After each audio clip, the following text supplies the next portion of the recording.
Tinalakay ng mga otoridad ang isang pugad ng umano'y kalaswaan at prostitusyon sa Parañaque. Ang sinasabing handler ng mga babae sa bar, arestado na pero nakatakas pa. Yan ang tinutukan ni Mav Gonzalez.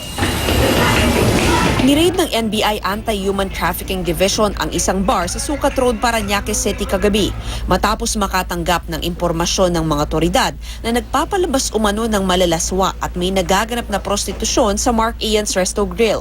So nag-conduct ng surveillance ang NBI for several months until such time na talagang na-confirm namin na mayroong prostitution na nangyayari. Pagdating sa bar, huling-huli ang isang babae at customer na nagtatalik sa loob ng isang VIP room. Sa isa pang kwarto, may iba pang babae na halos walang saplot. Tumangging magbigay ng pahayag ang mga babaeng nagtatrabaho sa naturang bar. Ang itinuturong handler na si Peter Soriano, itinangging may kinalaman siya sa establishmento. No comments po. Pero dito kayo nagtatrabaho? Hindi po. Anong ginagawa niyo rito? Meron lang akong listahan, sinisingil ko lang yung pautang ko. Pero ang suspect na arestado na, nakatakas pa. Nagpaalam lang daw na magsi-CR. Pagtingin ng mga NBI agent sa banyo, natuklasan nilang tumakas na pala sa kisame ang lalaki. Patuloy siyang pinaghahanap ngayon at mahaharap sa kasong human trafficking.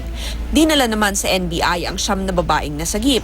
Aalamin kung may menor de edad sa kanila para i-turn over sa DSWD.